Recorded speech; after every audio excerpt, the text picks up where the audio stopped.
was truly clown world, and I have 1,000 different examples of conversations I had, but yeah, it was truly clown world, and that's extrapolating out, and that was a test for whether their media machine and their propaganda machine can still work amongst the populace. They tested it. I think they were pretty happy with how it went. It didn't go as far as they wanted it to go. I think they had much grander plans. At one point they were really pushing for some really crazy things. But that's the way these things work when it comes to global control, right?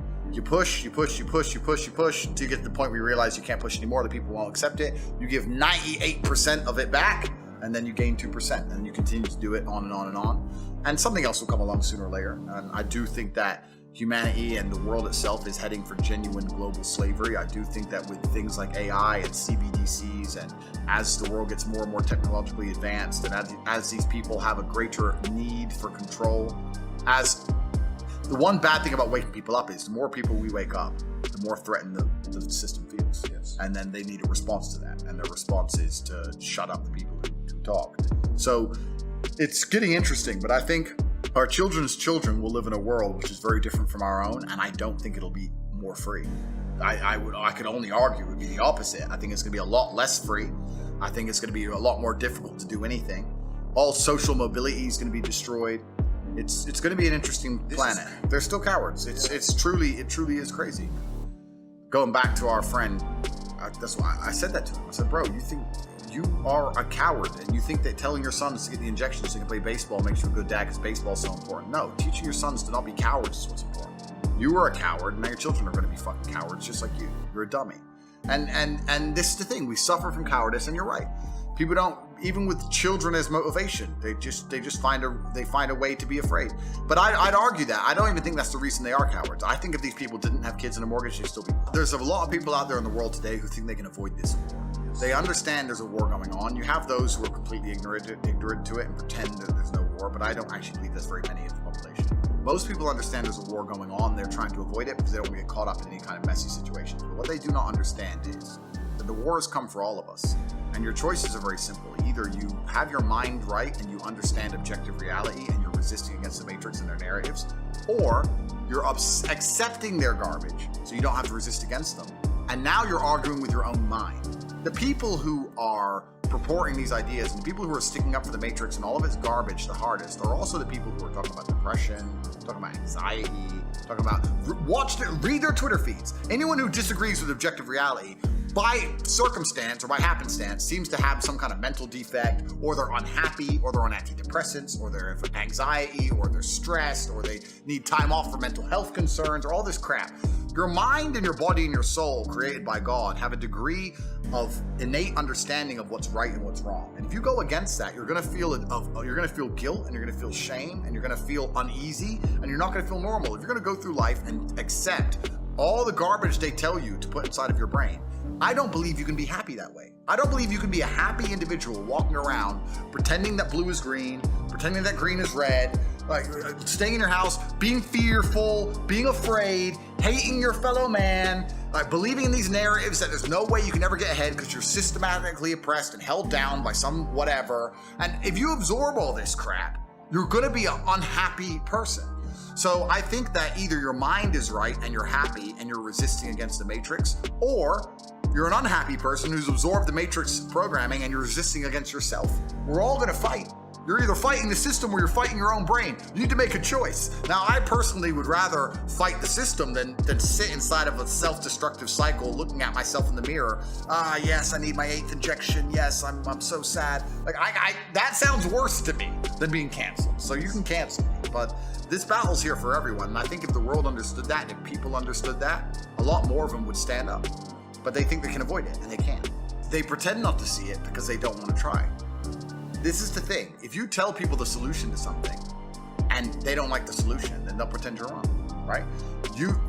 I'm depressed, that's why I'm fat. No, you're not fat because you're depressed. You're depressed because you're fat. So how about this? Go to the gym and train. Oh, that's hard. Well, then stay depressed. Like, what do you want? What answer do you want? No, I want a way to be as fat and unhealthy as possible while also having a perfectly capable mind and feeling fantastic. Well, then you get down the route of just drugging yourself, right? The mind is a very sophisticated chemical factory and your body produces the chemicals. What's the complication?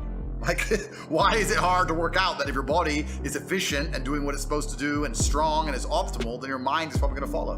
What's there complicated to understand that habits, which are beneficial to you, are going to allow you to build a more disciplined, to be a more motivated individual, and also change your objective reality. People also want to disconnect not only mental health from physical health, but they also try and disconnect mental health from objective reality. I have it all the time. They go, oh, he's depressed. It's not his fault. I say, listen, he's a loser and his life is shit. If I was him, I'd be depressed. So let's not pretend that his mental health is completely separate to the objective reality of the fact that he is a lonely dork. Of course he's depressed. Who wouldn't be? If he got up and tried his best and was disciplined and was motivated and he was important and actually became somebody, guess what? He'd start to feel better. So you're completely right. They have separated from physical health. They separated from spiritual health, because also if you know you're doing bad things inside of your heart, you're going to feel guilt, which is why all the people who've absorbed the matrix programming end up being so unhappy. But also the biggest disconnect for me is mental health and physical reality. I've said to depressed people before, I'm depressed, I have a disease. Okay, you have a disease. Describe your life to me. They describe their life and say, you don't have a disease, you have a shit life. That's it. You have a shit life. So you don't got disease, you're just a fucking loser. Fix your life, you'll feel better. No, it's not that simple. It is that simple, my friend, because I'll tell you something, I'm the happiest man on the planet, but if I was you, I'd be depressed because you're a fucking loser. So that's it. That's it, you're a fucking loser. But I say this stuff, and the reason I say it so brutally is because I don't believe the people who are losers didn't decide to be losers. If you're a loser, you chose to be. For the same reason, if you're fat, you chose to be fat. I don't fucking buy any bullshit that someone is force feeding you. You decided to be. I think the universe is a very giving place. I think that God is very giving. I think that in reality, objective reality, if you truly try your best, you'll get it. I've yet to meet somebody, maybe you can correct me, who eats right, goes to the gym every day, and trains as hard as they could, who is not in fantastic shape. I've never seen it. It's like, so the only people who aren't in fantastic shape are the people who decided not to do those things. So they decided. So I don't feel sorry for them. I'm done having pity with people. I'm done fucking sitting there going, oh, doop-de-doo. No, you decided to be a fucking loser. So your life's shit. So you're depressed. Good. That's what you decided to pull from the universe. I decided to pull the absolute opposite. Mm-hmm. Self-accountability is truly terrifying to a loser who knows they'll always be a loser. Right? Once you realize that you don't have the mental fortitude to get up and change yourself, then the last thing you want is mental self-accountability. That's very scary to you. And that's why they fight very hard to push against it and pretend it's not true. What's funny about these people who are always trying to change the world and change the way things work and the systems and the oppression and the fucking gender pay gap and whatever, all the other crap they come up with.